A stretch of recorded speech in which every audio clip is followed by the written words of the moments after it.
Hello बच्चों, आज हम पढ़ने वाले हैं मेक या मैक्स। मेक और मैक्स का प्रयोग हम करेंगे कब? जब हमें अपना काम किसी से करवाना है, तब वहां पर हम मेक या मैक्स का प्रयोग करेंगे। तो आइए इसके रूल के माध्यम से समझने का प्रयास करते हैं। तो देखते हैं, सबसे पहले पहचान क्या होती है इसकी। जब हम किसी से कोई कार्य करवाते हैं, क्या करते हैं? किसी से कोई कार्य करवाते हैं, मतलब हम खुद नहीं करते ये कार्य, किसी से करवाते हैं, तब वहां पर मेक या मेक्स का प्रयोग होता है। ये रूल देख लेते हैं, अफर्मेटिव, निगेटिव और इंट्रोगेटिव। अफर्मेटिव रूल क्या कहता है? सबसे पहले लिखेंगे सब्जेक्ट, और सब्जेक्ट के बाद हम मेक का प्रयोग करेंगे, मेक या मेक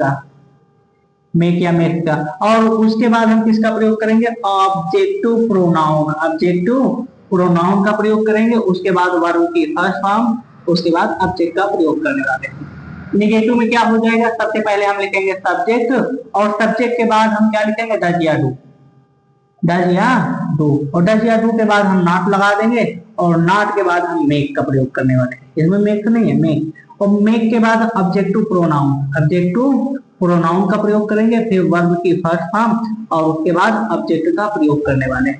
निगेटिव में सबसे पहले आ जाएगा WH, और WH के बाद डज या डू का प्रयोग करेंगे।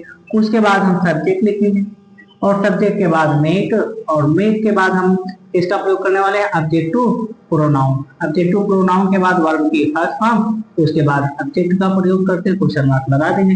ये अफर्मेटिव, निगेटिव और इंट्रोगेटिव 3 रोल हो गया। एग्जाम्पल के माध्यम से इसको समझते हैं। कह दिया जाए कि हम उससे कपड़े धुलवाते हैं, वह मुझसे पानी भरवाता है, तुम उससे अपना होमवर्क करवाते हो। इस प्रकार के ट्रांसलेशन मिले, मतलब वो खुद नहीं करता, किसी और अन्य से करवाता है, तब वहां पर मेक का प्रयोग करते हैं। अच्छा, चलिए देख लेते हैं एग्जाम्पल के माध्यम से किस प्रकार से होगा।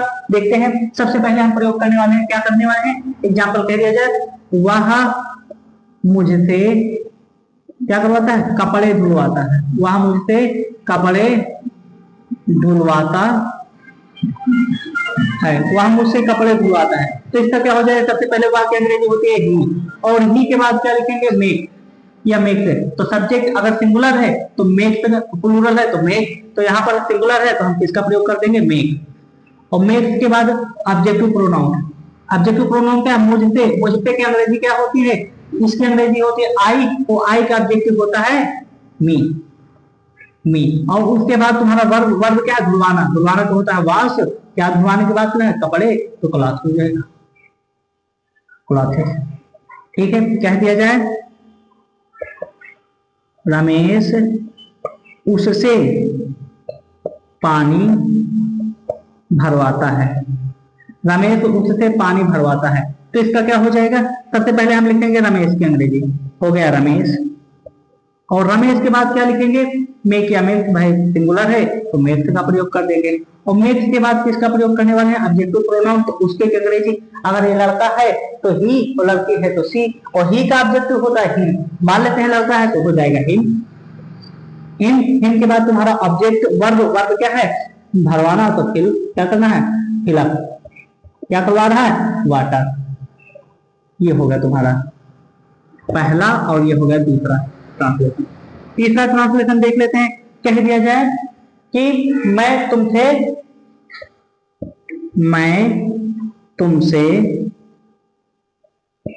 खाना नहीं बनवाता, मैं तुमसे खाना नहीं बनवाता हूँ। तो क्या हो जाएगा? सबसे पहले हो जाएगा आई, और आई तुम्हारा प्लूरल है तो प्लूरल, निगेटिव है ना, तो आई प्लूरल है तो प्लूरल के साथ डू का प्रयोग होगा। आई डू नॉट मेक, और मेक के बाद ऑब्जेक्टिव प्रोनाउन, तुम की अंग्रेजी होती है यू, और यू के बाद तुम्हारा वर्ब की फर्स्ट फॉर्म। तो बनाने की अंग्रेजी क्या होती है? फूड।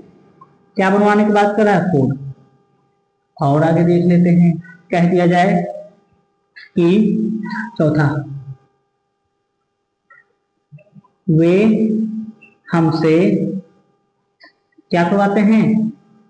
कार आते हैं, नहीं चलवाते हैं।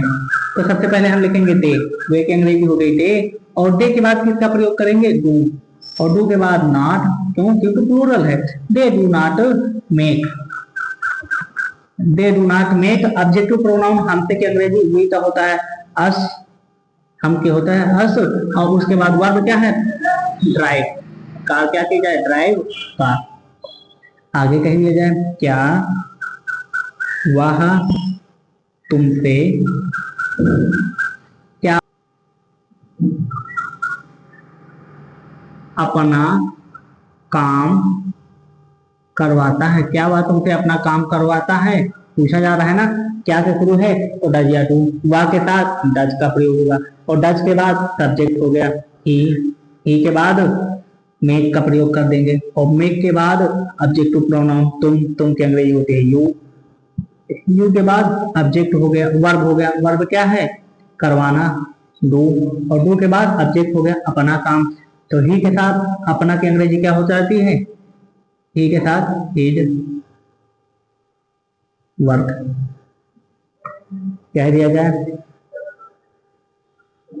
तुम उससे कब सफाई करवाते हो, सफाई करवाते हो, तुम उसे कब सफाई करवाते हो, खुद नहीं करता, करवाता है। तो सबसे पहले कब की अंग्रेजी होती है व्हेन, और व्हेन के बाद हम लिखने वाले हैं इसको डू का प्रयोग करेंगे, और डू के बाद सब्जेक्ट होता है यू के बाद मेक का प्रयोग करेंगे, और मेक के बाद ऑब्जेक्टिव प्रोनाउन उससे है तो ही का हो जाएगा हिज, हिम, ही का हिम के बाद सफाई करवाना, सफाई करवाना की अंग्रेजी क्या होती है, क्लीन, हो गया। और हमारा वीडियो आपको पसंद आया है तो इसे लाइक करिए, शेयर करिए और सब्सक्राइब करिए, और कमेंट बॉक्स में जरूर बताइए कि यह वीडियो आपको कैसा लगा है, नोट करिए।